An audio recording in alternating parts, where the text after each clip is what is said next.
Shabbat Shalom. Shabbat Shalom. Vamos a iniciar el estudio de este día santo, y ahora vamos a continuar con el estudio de la Parashá Shemini, antes con una variante. La semana pasada vimos esta Parashá Shemini, así es, que dijimos que era octavo. Y paralelo hay también un estudio, se acostumbra también que cada Shabbat tanto se estudia la Parashá como la Haftará. En el caso la Haftará quiere decir, es el nombre que recibe la porción de la lectura semanal de los profetas. Entonces aquí podemos ver que esa es la porción de la ley, la Parashá, que estamos ahora viendo el libro de la ley de Levítico, Vayikra, y la Haftará es la porción del escrito de los profetas. Haftará viene del verbo patar, que significa salir o despedirse. Y esta, que es una pequeña introducción con respecto a lo que es la Haftará, que es una palabra que designa cada una de las 54 secciones de los profetas, la lectura de los profetas, que acompañan o complementan la lectura de sus respectivas parashot. Entonces la Haftará pone de relieve una proyección profética de lo que dice la Parashá, ¿no?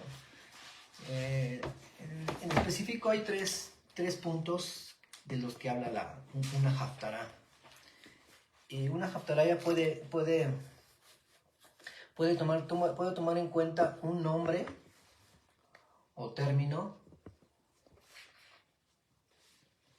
de la Parashá. Por ejemplo, hay una Parashá que se titula Noach, ¿no? Y la Haftará también es la Haftará de Noach, y se enfoca precisamente al nombre que es deriva de consolación, Noach. Entonces aquí se relaciona tanto la Parashá como la Haftará. En otra parte, aquí destaca o se relaciona, tiene vinculación la Parashá con la Haftará por un evento que representa el desarrollo de aquello que ocurrió en la Parashá y que de forma paralela también se replica en la Haftará, ¿sí? Por ejemplo, un patrón de comportamiento análogo que se repite tanto en una parte como en otra, ¿no? Y finalmente vamos a ver que la relación que tiene la Haftará con la Parashá, puede haber un vínculo que puede derivar del propósito de la enseñanza, ¿no? Si la Parashá nos habla acerca de los sacrificios, y entonces la Haftará desarrolla el propósito de los sacrificios en la lectura de los profetas. Entonces podemos ver que ambas están relacionadas, o sea, no es porque hayan establecido así al azar, sino que van a estar relacionadas tanto Parashá como Haftará en estos tres puntos: en nombre o término, en evento y en propósito, como te lo comenté. En el caso del que vamos a ver, en la Parashá se encuentra en Levítico los capítulos 9, todo el capítulo 9, el capítulo 10 y el capítulo 11, ¿sí? Y la Haftará, la porción de los profetas que vamos a ver en esta ocasión, se encuentra en el segundo libro de Samuel, capítulo 6 y capítulo 7. ¿Sí? Segundo libro de Samuel 6, capítulo 6, versículo 1 y el versículo 7 hasta el 17. ¿Sí? En el desarrollo del estudio, más adelante, quiero pedir más adelante que vayamos vinculando esta porción de Segunda de Samuel con el primer libro de Crónicas, que nos va a dar luz para el estudio. Primer libro de Crónicas, específicamente en el capítulo 13. Bueno, en este caso vamos a ver cómo es que la vinculación que vamos a encontrar entre esta Parashá con la Haftará, que vamos a estudiar, va a tener la vinculación de un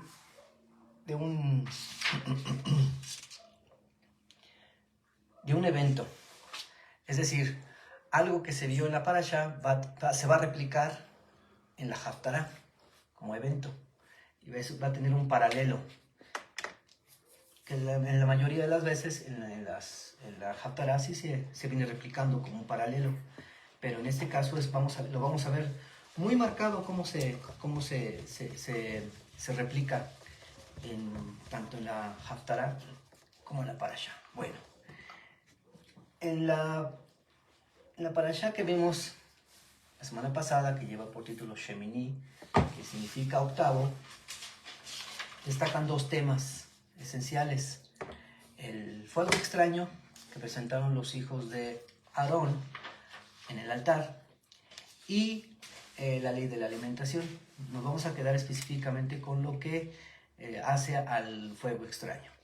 Y con respecto a ello quiero nuevamente hacer rápidamente una remembranza de lo que pasó. Esta parasha inicia en el día octavo. En el día octavo, después de que durante 7 días, recordarán que estuvieron encerrados Aarón y sus hijos, capacitándose para todos los menesteres del tabernáculo, los menesteres sacerdotales. En el octavo día,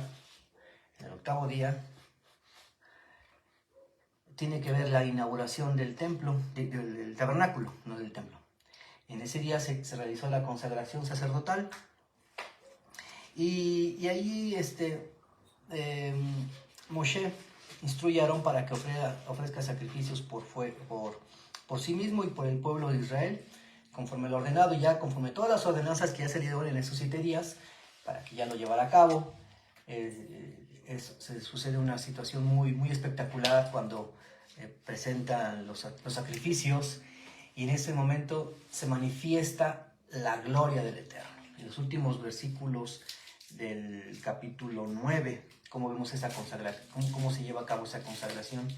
Y esto tiene que ver con la aceptación divina, en el sentido de que el Eterno estaba aceptando los sacrificios que llevaron a cabo Aarón, lo que llevó a cabo Aarón.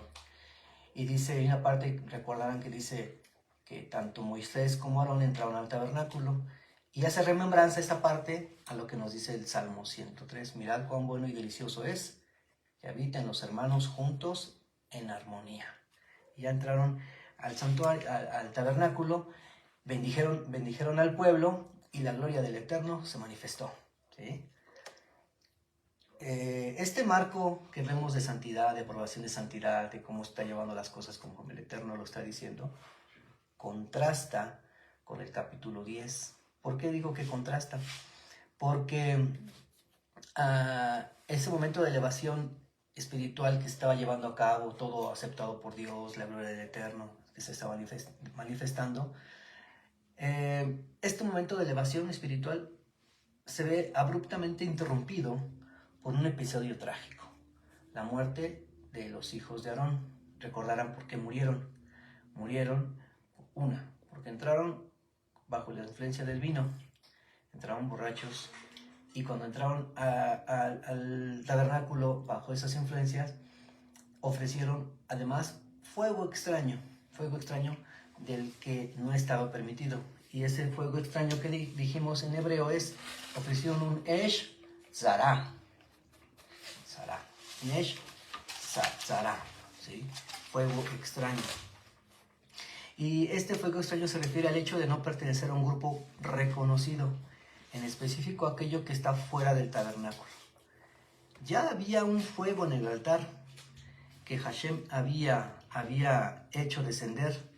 Ese fuego se tenía que alimentar constantemente todos los días con leña y no se tenía que apagar. ¿Sí? Ya había un orden previamente establecido en esta parte: qué tipo de fuego introducir al tabernáculo. Miren, veamos lo que nos dice Levítico 9, 23 y 24.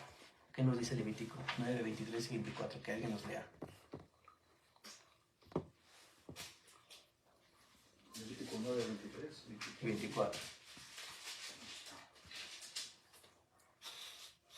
Y entraron Moisés y Aarón en el tabernáculo de reunión, y salieron y bendijeron al pueblo, y la gloria del Eterno se apareció a todo el pueblo.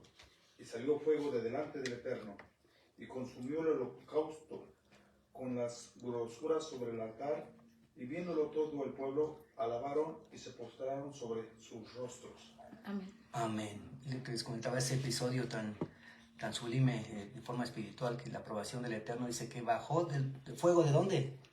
Dice, delante del Eterno. Dice, vino, ahí dice delante del Eterno, en hebreo es panim, que es el rostro del Eterno, ¿sí? Este rostro, quiere decir, bajó del cielo ese fuego, y ese fuego es el que consumía los sacrificios, ¿sí? Ya, ¿qué fuego tenía que utilizarse? Únicamente tenía que estar constantemente alimentándose con leña, pero allá había un fuego ya específico para utilizarse. ¿Qué hicieron estas dos personas? Pues trajeron su propio fuego, ¿sí? Ajeno a este fuego que el Eterno había ordenado para el servicio. Y esto estaba implicando que estaba mezclando lo santo con lo profano, aquello que está fuera del tabernáculo, lo común, lo que carece de identidad, lo extraño, ¿sí? Y aquello que no pertenece a un grupo reconocido. ¿Qué es un grupo reconocido? Pues el altar, además del altar que estaba dentro del tabernáculo, la pileta donde se lavaban, el mismo Mishkan, que es la tienda de reunión en la que se encontraba la menorá, la mesa, el arca misma, el velo, todos los utensilios, todo eso santo. Forma parte de un grupo reconocido, pero aquello que no está dentro de ese grupo reconocido es considerado como extraño y profano. Esto es lo que hicieron Nadab y Abiú, ¿sí? El resultado de ello lo vemos en Levítico 10:2. ¿Qué nos dice Levítico 10:2? Y salió fuego de delante del Eterno, y los quemó, y murieron delante del Eterno. Vemos el contraste, hermanos. Ya vimos Levítico, lo que nos dice Levítico 23, ¿no? Dice, salió fuego delante del Eterno, y la gloria se manifestó y consumió el holocausto, ¿verdad? Ahí vemos una manifestación cuando lo que es correcto. Pero aquí cuando no es correcto, vemos, dice, salió fuego otra vez, lepanim, por causa del rostro de Hashem, delante del Eterno. Pero ¿qué pasó en esta ocasión? Como no fue correctamente ofrecido conforme la voluntad del Eterno, ¿qué pasó? Como fue mezclado con Kodesh, esto que es extraño, el resultado fue la muerte de estos dos personajes. ¿Sí? Vemos ese contraste, ¿no? El fuego, por un lado, purifica, enaltece, es la presencia, símbolo de la presencia misma del Eterno cuando es correctamente ofrecido, pero cuando no, ¿qué pasa? Suceden situaciones desastrosas como en este caso. Lo que le sucedió a Nadab y Abiú aparentemente era una causa menor. Ellos entraron al tabernáculo, ¿no? Ahí al atrio del tabernáculo. El atrio del tabernáculo estaba más o menos así. Aquí es la entrada, la parte oriente. Esa es la parte la parte del oeste, el norte y el sur. Entraron aquí, ¿no? Y entraron con sus incensarios, ¿no? Aquí estaba el altar, y en este altar de los sacrificios, ahí había caído el fuego del Eterno, ¿verdad? A un ladito del altar estaba la pila de bronce, de cobre, en el que se lavaban los sacerdotes antes de entrar al lugar santo. En el lugar santo, recordemos que estaba la menorá, y enfrente estaba en la mesa de los panes de la proposición, se dice la mesa del rostro, porque está enfrente de la menorá. El velo, el arca, ¿verdad? El incensario también. Entonces vemos aquí como todo lo que está dentro era santo, incluso el fuego, ¿verdad? ¿Qué pasó? Ellos entraron Y aparentemente era una causa menor porque entraron y no les pasó nada, entraron con su propio fuego. Ellos no retomaron el fuego de aquí, se saltaron esta parte. ¿Sí? Y aparentemente no había pasado nada. Pero cuando llegó un momento en que el Eterno actuó, y pasó lo que sucedió en lo que acabamos de leer, ¿sí? La cercanía a la santidad exige obediencia y discernimiento, no solo fervor o emoción religiosa. Y aquí es donde comentábamos al final de la parasha anterior, que muchas veces cometemos el error de decir, bueno, es que a mí me nació ofrecerlo hacia el Eterno, es que yo así lo quiero hacer, ¿no? Yo sé que pues la palabra de Dios dice una cosa, pero pues no, el Eterno ve mi corazón y yo lo quiero ofrecer así. No, si vamos a ofrecer algo que se hace conforme la palabra o conforme lo que dice un mandato correcto, ¿no? No ofrecerlo como de emoción, como un entusiasmo. Y eso es lo que nuestra conducta debe estar alineada con lo que nos dice la voluntad del Eterno en estos casos del servicio a Él, ¿no? En los siguientes versículos del capítulo 10 establece las prescripciones para que ya no suceda esto, ¿verdad? Y dice, para que ya no suceda esto, deben de abstenerse de tomar vino. ¿Para qué? Para que puedan discernir entre lo santo y lo profano. Ellos, Nadab y Abiú, entraron con su mente embriagada, que les hacía nublada, o sea, no les permitía saber distinguir entre lo santo y lo profano, ¿sí? Y así bien lo dice el Evangelio en el Efesios 5:18, dice, no os embriaguéis con vino, en lo cual hay disolución, antes bien, sed llenos del Espíritu. Efesios 5:18. En este caso el vino viene a constituir todo aquello que nubla la comunión con Hashem. El efecto del vino es una desconexión con la realidad, altera los sentidos y se pierde la dinámica de la realidad con Dios, ¿sí? Lo destaco mucho esto porque esto vamos a verlo en la porción de la Haftarah. Finalmente, el vino representa las doctrinas equivocadas, aquello que nos hacen perder comunión con el Eterno, nos enceguece y nos hace caer en el error, ¿sí? Hay muchas doctrinas en las cuales hoy acabamos de pasar días de convocación, de santa convocación, conforme lo dice el Eterno, conforme los tales días de tal mes hay que llevar a cabo, ¿no?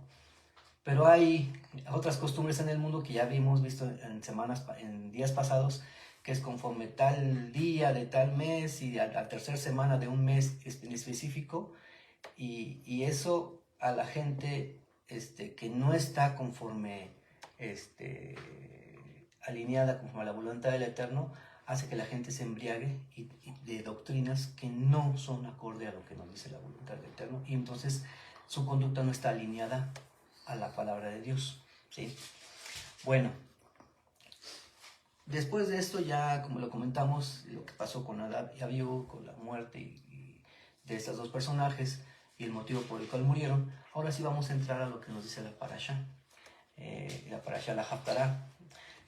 Para ello quiero que los de mis hermanos me apoyen en el sentido de que uno me busque 2 de Samuel, capítulo 6, y otro hermano o hermana nos lean 1 de Crónicas, capítulo 13, se ubica en esta. Ambos textos van a tener una conexión y vamos a ver a continuación cómo se van a complementar, porque hay unas palabras que incluso no hay en un texto, e incluso hay unas palabras diferentes, pero eso no quiere decir que se equivoquen o que estén en contradicción, al contrario, se van a complementar como lo vamos a ver.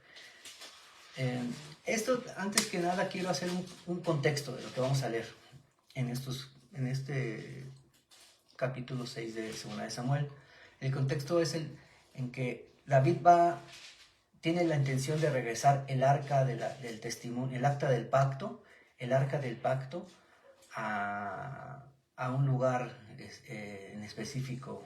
Lo quería llevar a un lugar en el cual pudiera estar adecuadamente resguardada. ¿Cómo es eso? ¿Por qué está el arca ahí? ¿Y por qué tiene ese deseo David de llevarla a un lugar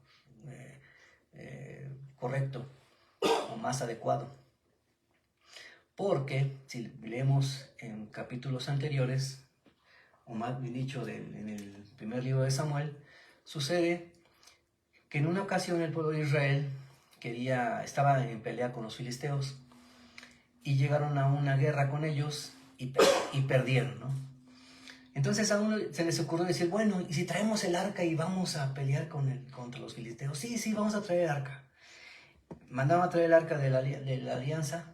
Si recordemos cuál es el arca de la alianza. El arca de la alianza, conforme le había dicho las especificaciones en Éxodo, era una caja de madera de acacia recubierta de oro. Esa recubierta era recubierta de oro, y aquí tenía dos anillos, y en esos anillos también eran de madera, y se pasaban unas varas en esos anillos, ¿sí? ¿Para qué eran esas varas? Para que los levitas las cargaran cuando fuera transportada, los levitas, y vamos a ver más adelante qué tipo de levitas, no cualquier levita la tenía que cargar. Esta caja dice que adentro que iba a contener el maná, las tablas de la ley y la vara de Aarón, 3, ¿no? Y que iba a estar recubierta con un propiciatorio, caporet, igual de madera, pero iba a estar de oro. Iba a tener 2 querubines, ¿sí? Ese era el arca, lo que David quería llevar, ¿no? Entonces en ese episodio de Samuel dicen, vamos a traer el arca para que a ver si así le podemos ganar a los filisteos. Sí, estaban muy entusiasmados, y salen a la pelea del pueblo de Israel con los filisteos. Capítulo 5 de Primera de Samuel. Sucede que pierden la batalla los israelitas, y se llevan el arca de la alianza, los filisteos. ¿Y dónde la pusieron? En el templo de un dios de ellos. ¿Cuál? En el templo del dios Dagón, ¿sí? ¿Qué pasó? Dice que dejaron ahí el arca ahí en ese templo, y al otro día amaneció el ídolo Dagón tirado, ¿no? Tirado enfrente del arca, amaneció. Ya los filisteos se asustaron y le volvieron a levantar la estatua ahí de su ídolo. Al otro día amaneció decapitada y con los brazos también así, enfrente del arca de la alianza. Y dijeron los filisteos, no, ya no queremos esto. Aquí hay que devolverla, y veamos, para hacerle expiación o para hacerle redención, para pagarles esto, hay que devolverla. ¿Cómo la devolvemos? Dice que entonces empezaron a hacer consejo con las demás personas ahí. La vamos a devolver en un carro nuevo, en un carruaje nuevo, ¿sí? Y en ese carruaje le van a tirar 2 vacas, y atrás iban a ir sus novillos, y para un pago de expiación, de que, pues, para que vean que la queremos regresar de buena fe, vamos a poner 5 tumores, así dice la Biblia, 5 tumores de oro y 5 ratones de oro por cada pueblo de filisteo, Gad, Acrón, Asdod, no recuerdo cuáles son 5, Gad, Acrón, Asdod, Gaza, bueno, no me acuerdo, son 5 pueblos. Por cada 5 pueblos de los filisteos iban a poner ahí un ratón de oro y un tumor de oro, y le iban a regresar el arca en esa carreta jalada por 2 vacas, ¿no? ¿Qué pasó? Llegaron esa carreta con las vacas llevando el arca, y llegó a una ciudad en la cual ahí había permanecido, y había permanecido durante 20 años. Vamos a ver dónde, específicamente vamos a ver más adelante, que es en Kiriat Jearif. Ahí se había quedado 20 años, y dice la palabra que estuvo en una casa, y mientras estuvo en esa casa de alguien que la estuvo cuidando, esa casa prosperó, ¿sí? Mientras estuvo el arca. Ese es el contexto. Entonces ahora David se da cuenta que esa arca ya había estado ahí en ese lugar, y dice, él se la quería llevar a otro lugar para que estuviera bien resguardada, ¿no? Y se la quería llevar, y esa era la intención por la cual sucede esta parte de la Haftarah. ¿Qué nos dice 2 de Samuel 6:1? Dice, David intenta llevar el arca a Jerusalén. Versículo 1, ¿qué nos dice? ¿Alguien que tenga? O yo lo leo. David volvió a reunir a todos los escogidos de Israel, 30,000. Versículo 2. Y se levantó David y partió de Baalá de Judá con todo el pueblo que tenía consigo, para hacer pasar de allí el arca del Eterno, sobre la cual era invocado el nombre del Eterno de los ejércitos, que mora entre los querubines. Hasta ahí, ¿no? ¿Qué nos dice? Vamos a ver el paralelo en 1 de Crónicas 13. 13:1. 13:1. Entonces David tomó consejo con los capitanes de millares y de centenas y con todos los jefes. Y dijo David a toda la asamblea de Israel: si os parece bien y es la voluntad del Eterno nuestro Elohim, enviaremos a todas partes por nuestros hermanos que han quedado en todas las tierras de Israel, y por los sacerdotes y levitas que están con ellos en sus ciudades y ejidos, para que se reúnan con nosotros. ¿Digo? Sí. Y traigamos el arca de nuestro Elohim a nosotros, porque desde el tiempo de Saúl no hemos hecho caso de ella. Y dijo toda la asamblea que se hiciese así, porque la cosa parecía bien a todo el pueblo. Siguiente versículo. Entonces David reunió a todo Israel, desde Sior de Egipto hasta la entrada de Hamat, para que trajesen el arca de Elohim de Kiriat Jearim.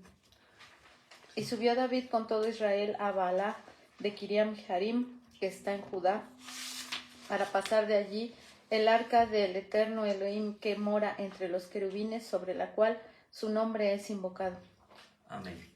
Amén. Amén. Hasta ahí. Entonces vemos aquí 2 puntos aquí importantes. Dice que reunió David, ¿verdad? En Samuel dice que reunió a varias personas, a los escogidos, ¿verdad? Pero en Crónicas nos da más información. Nos dice que los reunió, pero para que llamaran de todas las ciudades, ¿a quiénes? A los sacerdotes y levitas, porque ellos son los que sabían del conocimiento del arca, ¿sí? Vamos a traerlos para que ellos vengan, ¿sí? Y nos ayuden a llevar el arca, para que estaba en Samuel, dice que está en Baalá, dice, en Baalá. Pero ahorita que leímos en Crónicas dice que está en Kiriat Jearim. Dicen, aparentemente dices, bueno, ¿cómo? Ahí se difieren esas ciudades. ¿Qué pasa? Es la misma, solo que comentamos que ahí permaneció 20 días en Baalá, que es una zona montañosa, que también se refiere al mismo lugar, pero es una forma ya como actualizada de ese lugar, ¿sí? Un ejemplo, por decir así, los que vivimos aquí en la ciudad de Puebla conocemos muy bien que después de lo que es la calle La Reforma, después del centro, antes se conocía como la avenida Maximino Ávila Camacho. Después, ya con un gobierno de otro partido político, esa avenida se cambió al nombre de Avenida Palafox y Mendoza. Es la misma avenida, es el mismo lugar, solamente que ya ahora es actualizado, ¿sí? Igual así pasa como en este caso, ¿no? En ese entonces la conocían como Baalá, pero ya después en Crónicas que estaba actualizado dicen, como Kiriat Jearim. Simplemente es una forma de que no es que estuvieran equivocando de lugar, no. Es que era una forma actualizada. Y dice, y todos estuvieron de acuerdo que las llevaran. Y mandaban a traer a los sacerdotes y levitas. Ahí vamos, ¿sí? Bueno. Y luego, más adelante, ¿qué nos dice en el versículo 3 de 2 de Samuel 6, versículo 3? Pusieron el arca del Eterno sobre un carro nuevo y la llevaron de la casa de Abinadab, que estaba en el collado. Y Usa y Ahio, hijos de Abinadab, guiaban el carro nuevo. El siguiente versículo. Y cuando lo llevaban de la casa de Abinadab, que estaba en el collado con el arca del Eterno, ahí iba delante del arca. Hasta el siguiente versículo. Y David y toda la casa de Israel danzaban delante del Eterno, con toda clase de instrumentos de madera de haya, con arpas, salterios, panderos, flautas y címbalos. Hasta ahí. Vemos entonces aquí lo siguiente, vamos por partes. Ya había sido la anuencia de la asamblea, dijeron, sí, vamos a llevar el arca. Bueno, okay. La forma en cómo iban a llevar el arca. ¿Cuál era la forma que iban a llevar el arca? Que la forma en que iban a llevar el arca es como lo había comentado en el previo, como se la llevaron los filisteos. ¿Cómo se la llevan los filisteos? A ver, vamos a ver, Primera de Samuel, capítulo 6, versículos 1 al 7. Primera de Samuel, primer libro de Samuel. 6 del 1 al 7. Estuvo el arca del Eterno en la tierra de los filisteos 7 meses. Entonces los filisteos, llamando a los sacerdotes y adivinos, preguntaron, ¿qué haremos del arca del Eterno?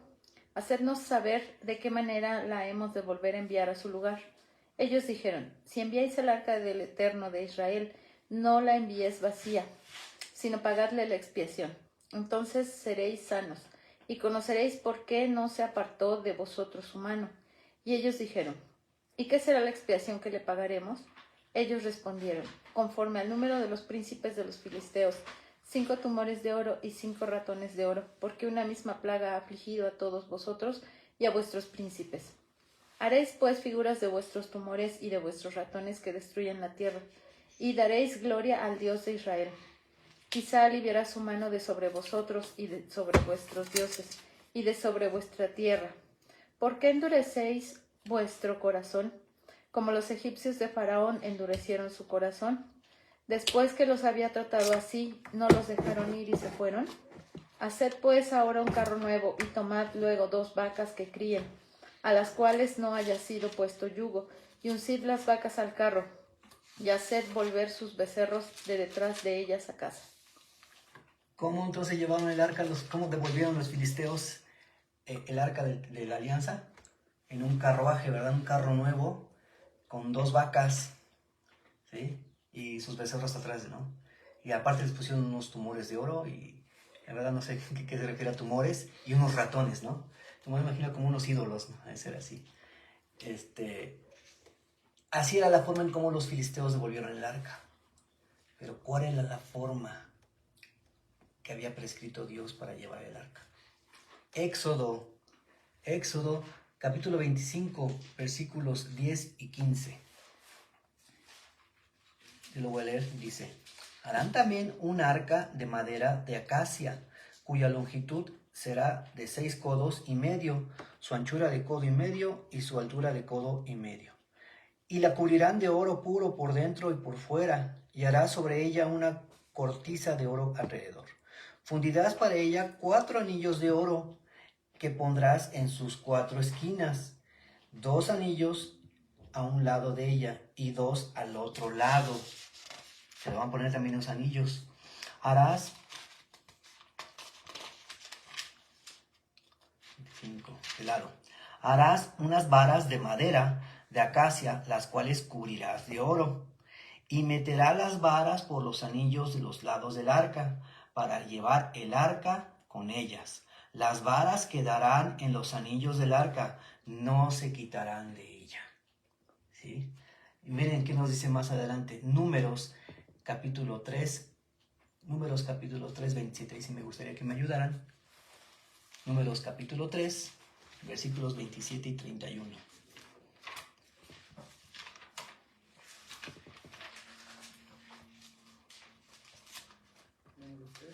3. 27, 31. Sí. De Coat, que era la familia de los amramitas, la familia de los israelitas, la familia de los hebronitas y la familia de los uzielitas. Estas son las familias coatitas. El número de todos los varones de un mes arriba era 8,600, que tenía la guarda del santuario. Las familias de los hijos de Coat acamparán al lado del tabernáculo, al sur, Y el jefe del linaje de las familias de Coat, Elisafán, hijo de Uziel. A cargo de ellos estarán el arca, la mesa, el candelero, los altares, los utensilios del santuario con que ministrarán, y el velo con todo su servicio. Amén. Entonces eran los levitas, y los levitas, los hijos de Leví eran específicamente tres: Gerson, Coat y Merari. ¿Sí? Y vemos en esta parte como en números 3 van especificándole a cada uno lo que tiene que hacer. Y las familias de Coat, los coatitas, los coatitas, no los coatitas, los coatitas, ¿qué les corresponde? Otra la acabamos de leer, a los coatitas. Dice que el jefe era Elisafán, ¿verdad? Más adelante vamos a ver una parasha que uno de los coatitas era Corej, y a él se le excluyó de ser jefe. Habían puesto a Elisafán, ¿verdad? Dice, ¿y él va a estar a cargo de qué? Del arca, de todos los utensilios del templo y del velo, ¿no? Ahí dice. Pero específicamente, él iba a estar encargados del arca, los coatitas. No los gersonitas, ni los de Merari, no, los coatitas. O sea, hasta en eso, no cualquier levita. Bueno. Números, capítulo 4, del 1 al 6, miren lo que nos dice. Habló el Eterno a Moshe y a Aarón diciendo, toma la cuenta de los hijos de Coat de entre los hijos de Leví por sus familias según las casas de sus padres. En algunos dice, toma la cuenta. En algunas versiones dice, censa, haz un censo, ¿verdad? En hebreo es Seu Naso et Rosh, ¿sí? Naso et Rosh, que quiere decir levanta cabezas, ¿sí? O sea, pon líderes. No está diciendo, haz una cuenta, no tiene nada que ver eso. Acá dice, toma la cuenta. No. En hebreo dice, levanta cabezas, pon a líderes. ¿Para qué los vas a poner? Dice, los vas a poner para servir en el tabernáculo de reunión. O sea, les vas a poner un oficio, los vas a poner un nombramiento. ¿Qué van a hacer ellos? El oficio de los hijos de Coat, los hijos de Coat, en el tabernáculo de reunión, en el lugar santísimo, será este. Cuando haya de mudarse el campamento, vendrán Aarón y sus hijos, y desarmarán el velo de la tienda, y cubrirán con él el arca del testimonio, y pondrán sobre ella la cubierta de pieles de tejones, y extenderán encima un paño todo de azul, y le pondrán sus varas. Sobre la mesa de la proposición extenderán un paño azul, y pondrán sobre ella las escudillas, las cucharas, las copas y los tazones para libar, y el pan continuo estará sobre ella. ¿Sí? Entonces vemos cómo quiénes eran los que desarmaban y cargaban y llevaban el arca. Los hijos de Coat, los coatitas, y cargaban el arca, ¿sí? Con las varas. Ahora, pregunta, la forma en cómo David dice, y tomó consejo a David, ¿verdad? Dice, tomó consejo a David y mandó a traer a todas las personas y los capitanes y sus jefes. Y sí, llegaron. ¿Y cuál es la forma en cómo David llevaba el arca? Con un carro nuevo llevado por 2 bueyes. Esta forma era conforme a lo que ya vimos, había estado mandatado en Levítico, en Éxodo. No. Aparentemente no había pasado nada. No pasaba nada, y pues ahí va la vaca. Ya de entrada estamos ahí, y ahora, la forma no era. Y otra cosa, dice, con las varas, pues pone unas varas, ¿para qué? Para que fueran cargadas por levitas. ¿Quiénes? No cualquier levita, los coatitas. Ahora que en este caso no hay ni levitas, ni coatitas, van unos bueyes conforme la forma de los filisteos. Entonces vamos aquí, como en la parashá se replica, en la haftará se está replicando lo que nos decía la parashá. En la parashá decía, hay un fuego en específico. No, pues Nadab y Abiú trajeron otro fuego. ¿Hay una forma específica de llevar el arca? No, pues ellos establecieron otra forma. ¿Sí? Dice que más adelante, que ahorita lo que nos acabamos de leer en los versículos, dice que iban 2 personajes, ¿verdad? hijos de Abinadab, 2 hijos, Agio y Usa, ¿sí? Iban guiando la procesión. No nos dice, la palabra no nos dice, en la Biblia no nos dice el origen o procedencia de estos 2 personajes, pero podemos tomar como referencia en los versículos anteriores, que cuando dijo en Crónicas, dice, van a traer de todos los sacerdotes y todos los levitas de todas las ciudades. Entonces se infiere que ellos eran levitas, ¿sí? Porque no cualquiera iba a poder ahí llevarlos. Se infiere que ellos eran los levitas. Y se infiere también que como levitas sabían cómo tenían que llevar el arca. Al igual que cuando sucede con estos hijos de Aarón. Estuvieron 7 días encerrados y sabían qué tipo de fuego debían ofrecer, ¿no? Ahí vemos la semejanza, el paralelo en estos 2 puntos. Y dice más adelante que Agio dice, iba adelante. Agio iba adelante, ¿sí? Y no dice nada de Usa. Bueno, se infiere que Usa iba atrás. Los iban guiando. Y Agio iba adelante, entonces Usa iba atrás, ¿sí? Y dice más adelante que también, y David y la casa de Israel, y dice, iban regocijándose. Hay unas versiones que dice, iban regocijándose. La palabra en hebreo era mesahakim. Y mesahakim, literal, esa palabra dice, iban, mesahakim dice jugando. Así, jugando. En hebreo, en inglés incluso la traducen como playing, jugando.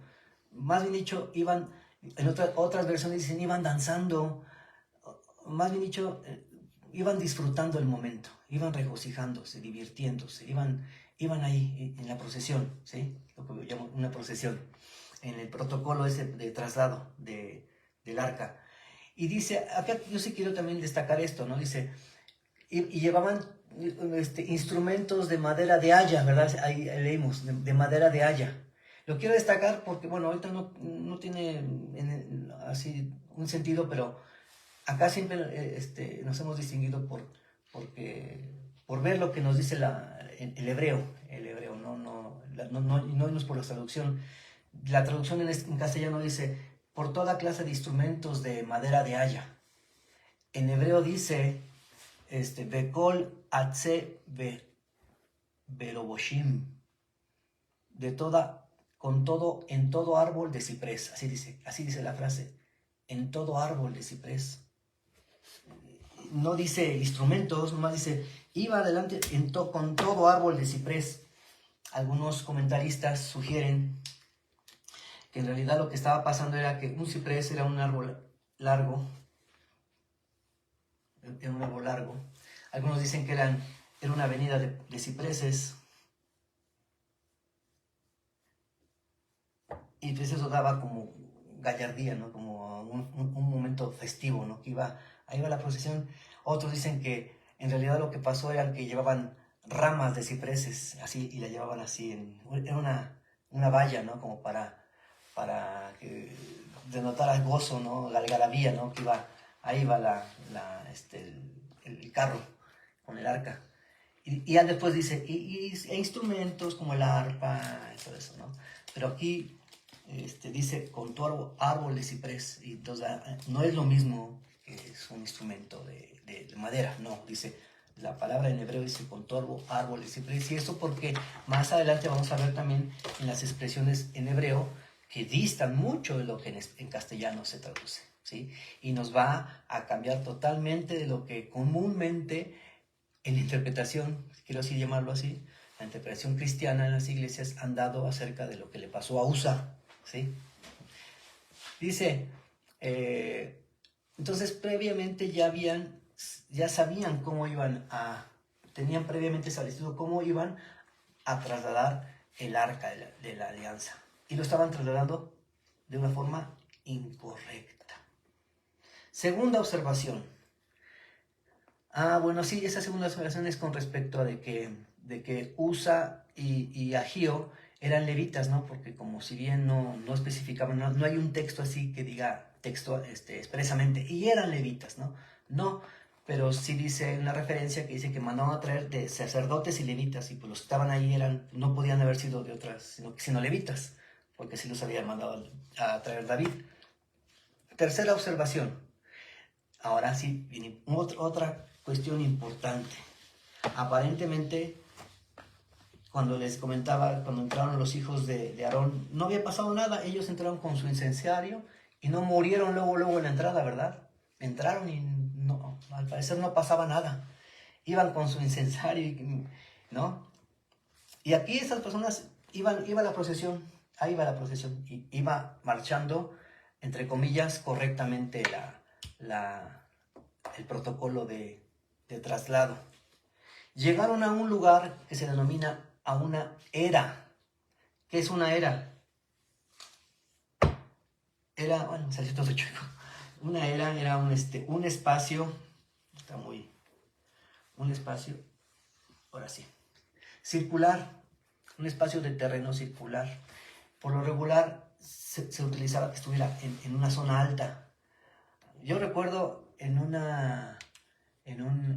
episodio de Jueces, estaba Gedeón, dice, separando el trigo.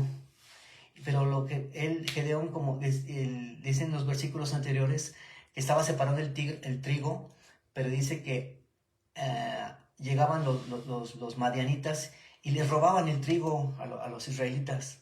Entonces Gedeón no estaba en un lugar alto, en una era, estaba en un lagar.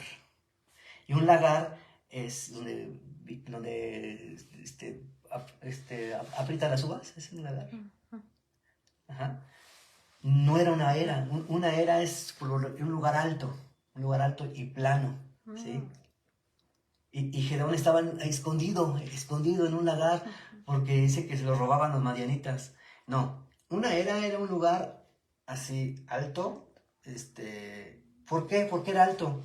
Porque aquí en la era sucedía que se echaban el trigo en el piso, y los bueyes o los animales, los toros, caminaban en forma circular.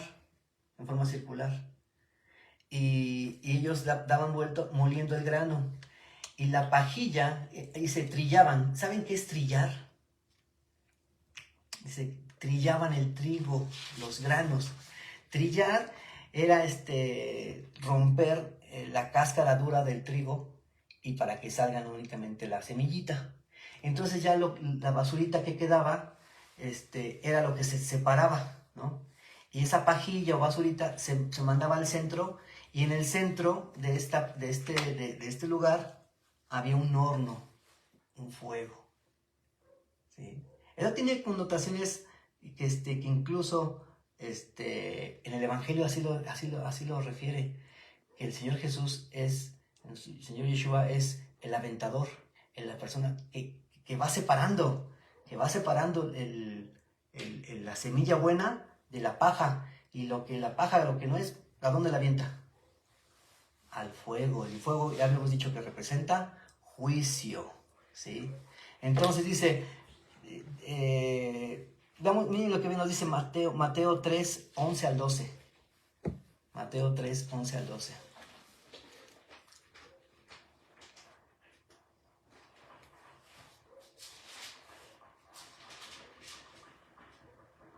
Yo a la verdad os bautizo en agua para arrepentimiento, pero el que viene tras mí, cuyo calzado yo no soy digno de llevar, es más poderoso que yo. Él los bautizará en Espíritu Santo y fuego. Su aventador está en su mano y limpiará su era, y recogerá su trigo en el granero, y quemará la paja en fuego que nunca se apagará. Entonces dicen que cuando pasaban los animales, los campesinos agarraban y aventaban la paja al aire, y entonces la semillita caía, lo que pesaba caía, y la paja entonces se la llevaba el aire. Entonces por eso la era estaba en un lugar alto, para que se lo llevara el aire. Lo mismo esta era representa el juicio divino, la purificación, la separación entre lo bueno, que es el grano del trigo, y lo malo, que es la paja o el tamo. está asociada con la purificación divina. Entonces, no era casualidad que cuando pasaron por este lugar que representaba juicio divino, los bueyes, dice la palabra, empezó a tropezar en el carro, ¿sí? Dice que era la era de Nahón. En 2 de Samuel dice que era la era de Nahón. En Crónicas dice que era la era de Kidón. Aquí tampoco podemos decir que está equivocado, o se está refiriendo a un lugar distinto, o hay una contradicción. No, es el mismo lugar. La cuestión está en que Nahón significa, era un nombre actualizado, como lo decía anteriormente con la otra parte, era un nombre actualizado y significa lo correcto, lo que está afirmado, ¿sí? Lo correcto, lo que está afirmado. Y Kidón significa lanza o jabalina, que es el nombre original de este lugar. Entonces vamos a ver más adelante, lo que pasó en realidad, lo que nos muestra que el Eterno ahí en ese lugar, Nahón simboliza jabalina, Kidón jabalina, y Nahón lo correcto, ¿verdad? Lo correcto. Entonces podemos decir que ahí Hashem envió su jabalina para corregir lo que estaba mal.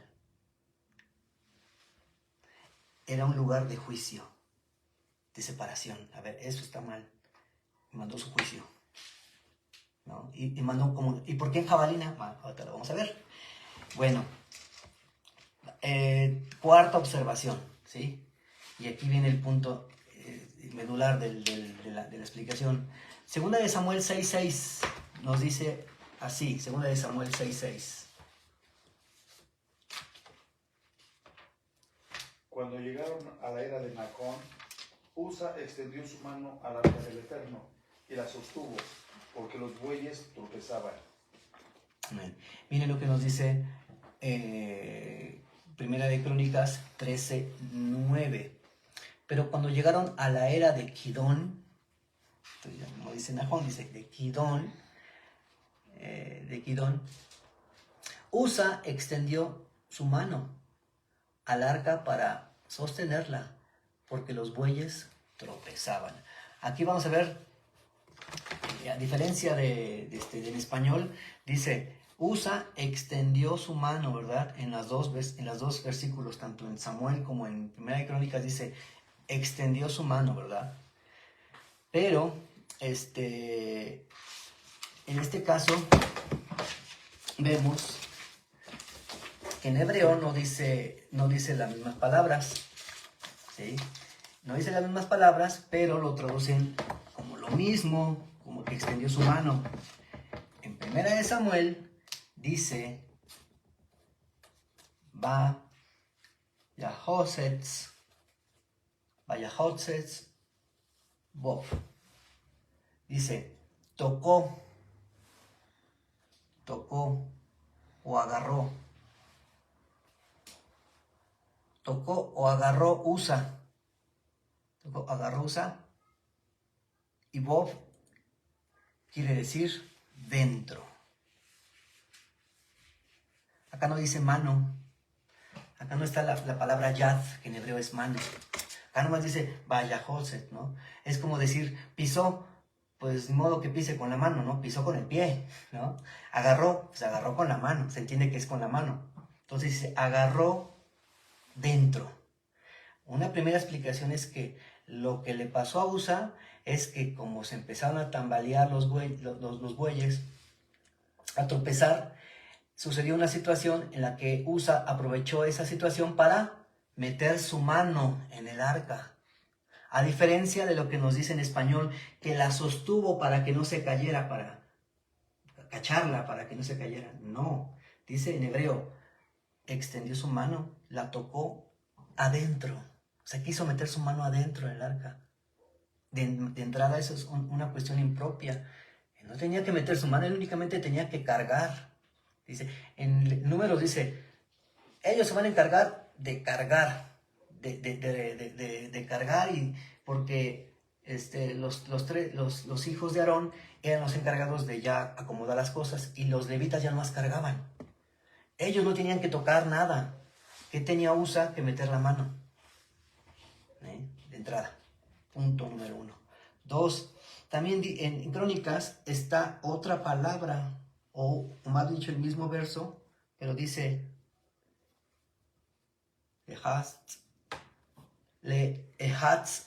Lehotz et.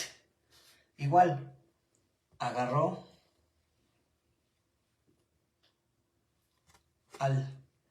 dice, agarró o tocó con su mano el arca, ¿sí? Pero hacia el arca. Extendió, dice, en una versión dice, envió su mano a el arca, ¿sí? En español no distinguen estas dos formas de cómo escribir, ¿sí? E indistintamente le dicen sostuvo, ¿sí? Sostuvo con su mano, ¿sí? Sostuvo, sujetó, ¿no? Pero no es lo mismo. En esto, como les digo, es agarró hacia adentro, y aquí agarró hacia el arca.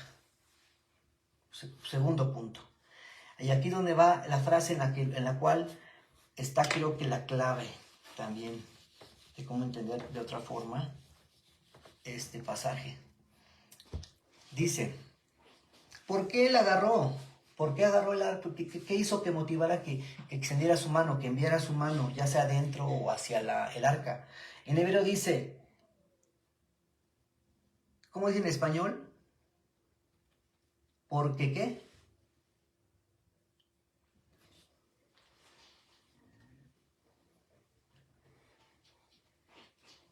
¿En cuál estás?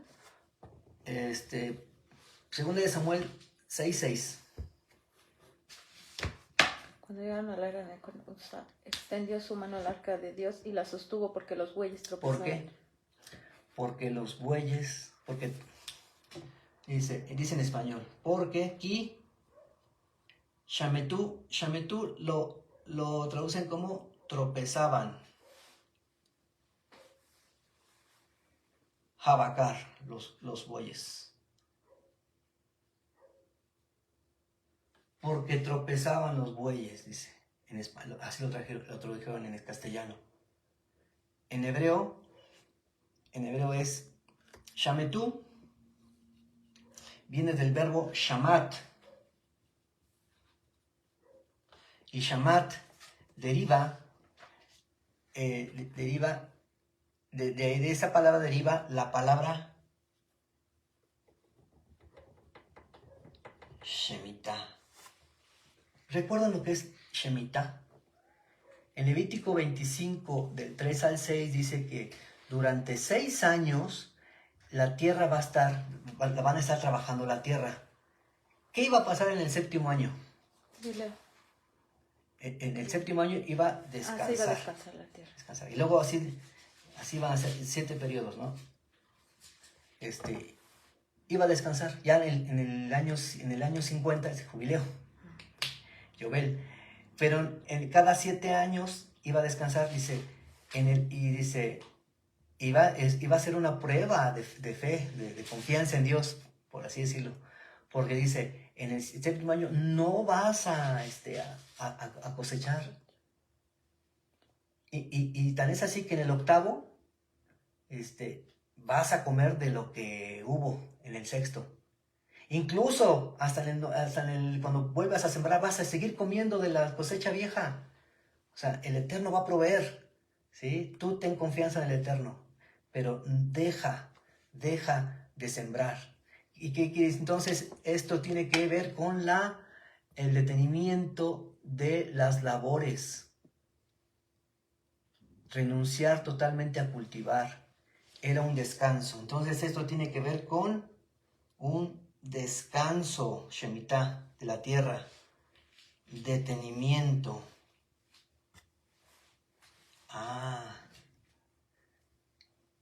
Entonces ya cambia, ¿verdad?, el sentido de las cosas. Aquí lo tradujeron como que tropezaban. Pero si lo tomamos desde la raíz de lo que dice Shamat, entonces, ¿qué pasó con los bueyes? Se detuvieron. Los bueyes, porque se detuvieron.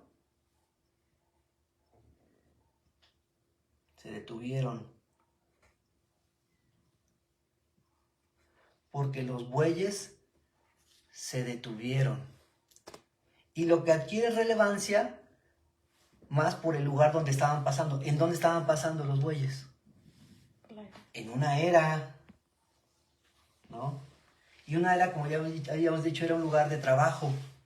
Era un lugar de trabajo en donde, y además un lugar de trabajo donde se tenía que continuar, pero dice, está un lugar de trabajo, pero está, dice, Shemitah. ¿Y qué quiere decir Shemitah? Detente, no labores, cesa de llevar a cabo trabajos agrícolas.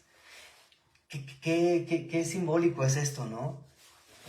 No está porque, no nomás porque dicen, era una era, ¿por qué no puso un lagar? No, era una era relacionada con el aspecto de la agricultura, de la Shemitah. Y además, no solamente era de agricultura, sino relacionada también con el juicio. Iba a separar lo bueno con lo malo. Iba a venir un juicio ahí, en ese momento. Y se detuvieron los bueyes. Y dice, en esta parte se da la señal de Hashem cuando montaron la arca de Dios a la carroza, que aparentemente no pasó nada. El protocolo del traslado iba bien, pero cuando pasaron por ese lugar, por la era, ahí ya entonces estaba diciendo que se frenaron, ya no, se detuvo su marcha, ya no siguieron. Y era el indicativo de que Hashem estaba disponiendo, que las cosas se estaban haciendo ahí de mala manera, de forma incorrecta. Deténganse, está mal, ¿sí? Alto. ¿Qué pasó? Dice, se detuvieron los bueyes y Usa, dice, extendió su mano, agarró hacia el arca y dice, esa acción que hizo Usa, si se detienen los bueyes, entonces Usa extiende su mano, ¿para qué? Dale indicativo se infiere que la extiende para empujarla, para que siguiera avanzando, para forzar esa situación, para moverla. El Eterno dice, no, aquí no pasas. Entonces Usa dice, no, yo sí quiero. Extiende su mano hacia adelante, porque recordemos que Agío iba adelante y Usa iba atrás. Entonces parece ser que la intención de Usa era empujar el arca, forzar lo que Hashem había detenido, suspendido, ¿sí? Y dice el verso siguiente, que a continuación dice, Vayejar ab Hashem be Usa. Dice, se calentó la nariz de Hashem contra Usa. O sea, dice en su versión dice, se encendió la ira, ¿verdad? Dice, el furor de Hashem se encendió contra Usa. Pero en hebreo dice, se calentó la nariz de Hashem. Vemos, una persona está enojada, furiosa, como hace uno, bufa, ¿verdad? Una roja. Bufa, entonces se calentó la nariz de Hashem. Porque Usa envió su mano contra el arca, o sea, la quiso forzar la situación. Y entonces, ¿qué pasó ahí? Igual como los hijos de Aarón, ellos forzaron la situación, ellos metieron un fuego que no les correspondía, ¿verdad? Estos ejemplos nos dan, nos dan a entender que no es que tengamos miedo del servicio que llegamos a cabo.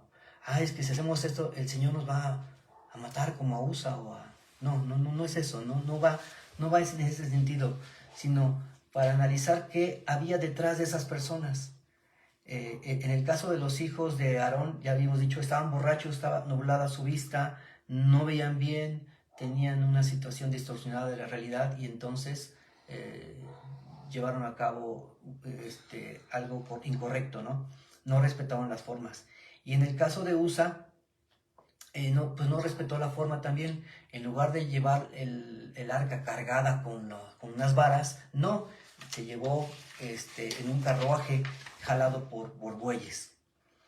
En 2 de Samuel 6:8 nos dice que se encendió la ira de Hashem, y dice, e hirió allí Hashem por aquella temeridad a Usa, y cayó allí muerto junto al arca de Dios. En ese momento cayó muerto Usa, y el furor de Hashem se encendió contra Usa. Versículo 8, y se entristeció David por haber herido Hashem a Usa, y fue llamado aquel lugar Pérez Usa hasta hoy. Pérez, en Génesis 38:29, ¿qué nos dice Génesis 38:29?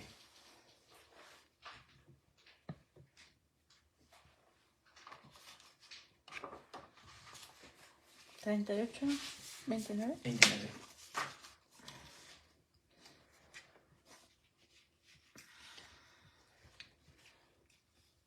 Pero volviendo él a meter la mano, he aquí salió su hermano, y ella dijo, ¿qué brecha te has abierto? Y llamó su nombre Pérez. Pérez quiere decir brecha, ¿sí? Brecha, apertura, una división, así como, ¿qué es lo que le pasó a Usa? Así como un hachazo. Recordemos que ese lugar, esa era se llamaba jabalina. Entonces llegó como una jabalina, como una lanza, y lo partió a Usa. Recibió el juicio de Hashem. Ahí Hashem mandó su jabalina y partió a Usa, y hizo una brecha, ¿sí? Literal, como lo contamos aquí en hebreo. Solamente en hebreo se puede comprender esta parte de lo que le pasó a Usa, ¿no? Cómo murió Usa. De repente ahí se pasmó, ¿no? Mandó juicio de Hashem, y como le dio un hachazo, ¿no? Versículo 9. Y temiendo David a Hashem aquel día, dijo, ¿cómo ha de venir a mí el arca de Hashem? De modo que David no quiso traer para sí el arca de Hashem a la ciudad de David, y la hizo llevar David a la casa de Obed-Edom Geteo. Y estuvo el arca de Hashem en casa de Obed-Edom Geteo 3 meses, y bendijo Hashem a Obed-Edom y a toda su casa. David trae el arca a Jerusalén. Posteriormente fue dado aviso al rey David, diciendo, Hashem ha bendecido la casa de Obed-Edom y todo lo que tiene a causa del arca de Dios. Entonces David fue y llevó con alegría el arca de Dios de casa de Obed-Edom a la ciudad de David.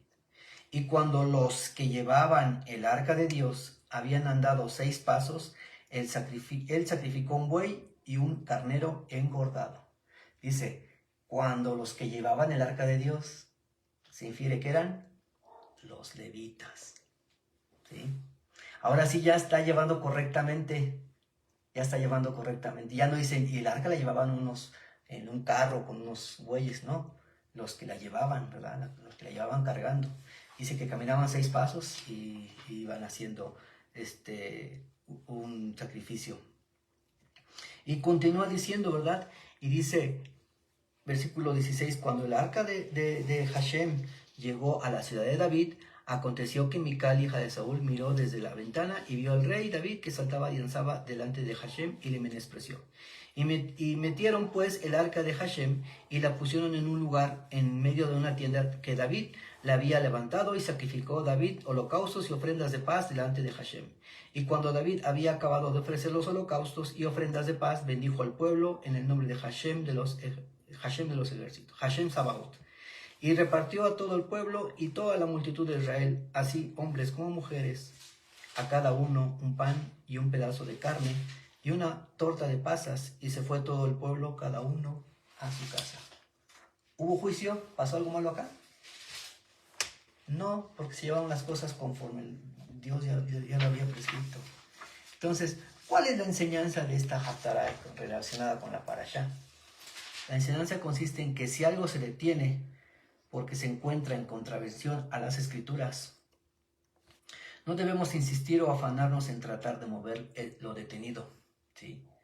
No sea que como Usa salgamos partidos por la mitad, con una brecha, y seamos lastimados por la santidad de Hashem, ¿sí? La santidad de Hashem es algo serio, ¿sí? Es algo serio, y más cuando se lleva a cabo en su servicio.